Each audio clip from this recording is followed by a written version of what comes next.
Bonjour, honorables députés nationaux de la République démocratique du Congo. Je suis votre compatriote Timothée Tchaombo Choucha. Je viens très rapidement par cette vidéo vous entretenir au sujet du projet de loi portant critères des candidats présidents de la République dont vous vous apprêtez à examiner à l'Assemblée nationale.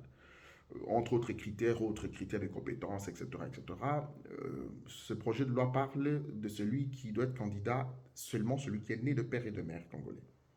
Deuxièmement, ne peut être candidat président de la République celle ou celui qui est marié à un ou une Congolaise de père et de mère. Voilà.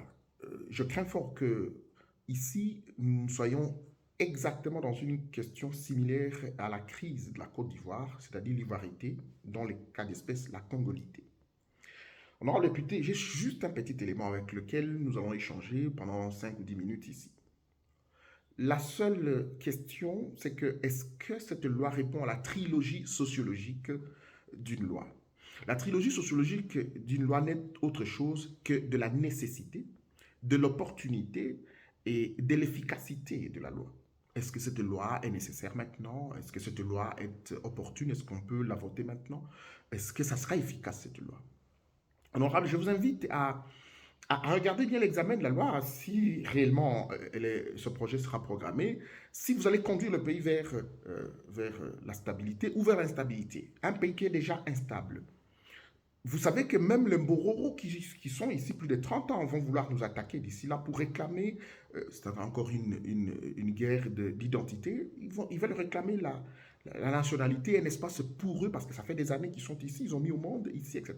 Honorable député, est-ce que cette loi est nécessaire? Est-ce qu'elle est opportune? Est-ce qu'elle est efficace? Je vous donne l'exemple de type de loi que vous pouvez nous examiner et produire. Ce sera une production parlementaire de qualité. Un premier élément, un exemple. Avant-hier, Joseph Kabila, ancien président de la République, a touché 680 000 dollars, un seul individu. Il est sénateur à vie, il touche aussi les émoluments comme sénateur. Entre 10 000 à 15 000 dollars. Nous sommes à combien? Entre-temps, François Hollande, ancien président en France, a touché 6 000 euros.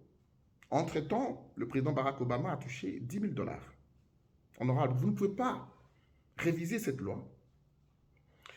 Vous savez que nous avons des matières précieuses, des matières stratégiques qui ne vont plus se reproduire, les diamants, cuivre, l'or, cobalt, etc. Produisez-nous la loi portant prélèvement d'1 dollar. Non, d'abord pas prélèvement. Que toute matière première soit exploitée, produite et transformée ici. Produisez cette loi. Ou si ce n'est pas le cas, ce n'est pas encore opportun, ça ne sera pas efficace, vous dites, on prélève 1 dollar par chaque batterie qui sera produite de cuivre congolais. Et les études peuvent être menées quant à ce. Vous pouvez voter une loi portant avancement en grade de chaque policier militaire et agent de services spéciaux, et même des fonctionnaires publics. Chaque 5 ans, on a des lieutenants, ça fait 15 ans, il est lieutenant. Colonel, ça fait 15 ans, 20 ans, il est lieutenant. Caporal, ça fait 20 ans, il est caporal. C'est une injustice. Vous pouvez dire, chaque étranger qui vient investir dans notre pays doit employer 80% des Congolais. Ces genres de lois sont à la fois nécessaires, opportunes et efficaces si nous mettons des moyens de coercition. On appelle le ius pugnendis. Honorable député, une loi qui est réputée, c'est un cas d'école, hein, une loi qui est réputée impersonnelle, vous êtes en train de tenter de programmer une loi qui est non seulement personnalisée, mais dont on connaît les individus. Et vous attaquez à nos belles-sœurs, les Karine Katumbi qui sont nées ici. La femme de Martin Fayoulou, c'est notre belle-sœur. Madame Liliane Bemba, née ici à Kananga, elle a des amis avec qui ils ont grandi. Donc Jean-Pierre Bemba sera écarté de la course électorale parce que Bemba Saolona n'était pas totalement de père et de mère. Moïse Katumbi, il ne se le cache pas, son père est venu d'ailleurs, notre maman, notre sœur est d'ici, du Katanga. Vous trouvez que ces lois sont nécessaires, opportunes et efficaces, cette loi-là? Ou d'autres lois que vous allez voter?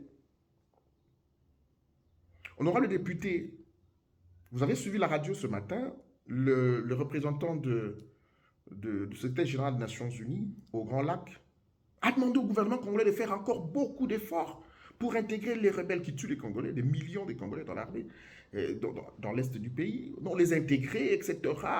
Ils vont appuyer les pays régionaux sur le plan politique et technique. Votez-nous la loi portant accusation du Rwanda parce que votre armée dans le Kivu a mis la main sur une dizaine, vingtaine de Rwandais avec des armes. Appuyons le M23, portez accusation du Rwanda. Parce que vous qui êtes négocié à Nairobi, vous qui êtes à l'Assemblée nationale, vous êtes de père et de mère, vous êtes des Congolais, parce que c'est ça votre thème. Une expression creuse. Honorable député, qui ont amené la rébellion dans ce pays? À la tête des rébellions, ce n'étaient pas des Congolais de père et de mère. Ceux qui volent à Kinshasa des millions ne sont pas des Congolais de père et de mère. Ceux qui tuent aujourd'hui chez moi, au Sankourou, qui égorgent les gens. Nous sommes aux frontières, nous ne sommes pas aux frontières de la RDC, nous sommes à l'intérieur, nous n'avons aucune frontière. Ce ne sont pas des Congolais de père et de mère, des atteintés là comme moi. Est-ce que pour être loyal à la nation, c'est fonction du fait qu'on soit né d'un père et d'une mère congolaise? Est-ce que vous pensez que la loyauté est fonction de ce fait-là? Vous pensez que cette loi est nécessaire maintenant, opportune et efficace? Est-ce que notre peuple est mûr pour endosser une loi discriminatoire, totalement raciste? Nous allons vers la crise de la Côte d'Ivoire, de l'ivoirité. Je vous ai dit que les Mbororo veulent réclamer la nationalité et un espace pour eux. Les mêmes revendications pour les Ngomino, les M23, etc. Parlons des frontières. C'est une réalité sociologique. C'est une réalité anthropologique de la géopolitique de la RDC. Nous avons 9 frontières, plus le Soudan du Sud. Lorsqu'il y a un deuil à Kinshasa, nous voyons des Angolais venir. Mais les Congolais qui sont là, qui ont perdu les leurs, c'est des pères et des mères. Les Assolongo qui sont dans le Bas-Congo, les gens de Ouiji. Quand je vais dans les Kayemba, dans les Païkongi, là, pour acheter du foufou avec nos véhicules, je trouve des Angolais, des Tchokwe qui sont de l'autre côté. Ceux qui sont à Kamako, Kabungu, Kalumbia. Vous traversez Quater, vous êtes à Kundwej, vous êtes à Dundu. Kalumbia, Kasangidi, Fukaoma, vous êtes à Nzaji. Les Bachoko qui sont là sont les frères des gens qui sont à Kayemba, je veux dire à Kamako, à Kamonia. Sando apparaît à Elé chez les Alours. Vous le verrez au Soudan, vous le verrez aussi en RDC. Mon grand frère Moussa Nyamouissi, c'était Nandé, de père et de mère. Les Nyamouissi sont connus dans les affaires, dans le Kivu. Mais vous enlevez la frontière, au pied de l'autre côté de l'Ouganda, c'est les Ira. Et ils ont 25% de la population là-bas. Ils influencent les élections à 25%, ils vont jusqu'à KCC. Lorsqu'il y a la saison de chenille à l'Équateur, ils traversent pour aller chez leurs oncles en Centrafrique. Le même peuple. Construisons plutôt des lois qui peuvent opposer tout le monde. Lorsque nous sommes en Belgique, lorsque nous sommes aux États-Unis et ailleurs, en France, il n'y a pas un Tutsi ou tout, il n'y a pas un juif, un noir, un ceci, un arabe. C'est la loi. Et vous trouvez une petite huissière qui est là, il vous dit non, ce n'est pas la loi, vous n'avez pas répondu aux critères. Il ne faut pas chercher son chef parce que c'est elle qui est la Belgique, c'est elle qui est la France, là où elle est là. Il n'y a pas de trafic d'influence. Je vous invite ici, parce qu'on veut clairement écarter Moïse Katumbi. Je vais le dire ici, moi je n'assume pas. Je vais dire, je ne crains pas de délit. Vous voulez écarter Moïse Katumbi des élections? Vous voulez prendre les exploits? Reprendre, je vais dire, les exploits de Joseph Kabila? Les prouesses malheureuses, mais Joseph Kabila avait une armée, une police politique, une machine de corruption, l'FCC. Il avait la machine à voter. Il y avait tout le monde là-bas. Mais le peuple lui a rejeté, lui a réservé un vote de rejet. Aujourd'hui, vouloir faire... Parce que 80% des Congolais qui sont dans les frontières sont concernés par cette situation. Aujourd'hui, Félix Tshisekedi, qui est un homme pacifique, peut vous surprendre. Il va aux élections. Il perd les élections. Ça peut être une hypothèse. Ou il gagne les élections. Mais au cas où il perd les élections, je suis sûr que Félix Tshisekedi va soulever la main de son frère Moïse Katumbi. Il dit, voici votre président de la République. Il soulève la main de son frère Matata Ponyo. Il dit, c'est votre frère, votre président. Soutenez-le. Il aura besoin de mes conseils. Je vais lui donner, comme Joseph Kabila lui prodiguait quelques conseils parce qu'il en avait l'expérience. Je ne suis pas ici en face des députés qui sont des militants.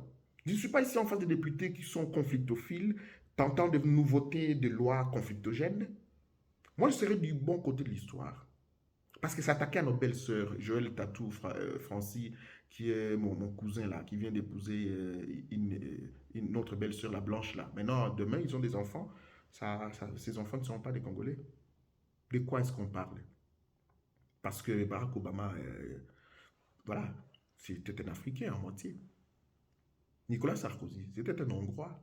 En Belgique, nous avons le Premier ministre, nous avons eu le Premier ministre Elio Di Rupo, italien. Est-ce que c'est le fait d'être Congolais qui fera de nous des gens loyaux? Honorable député, l'histoire, chacun rendra compte. Merci infiniment.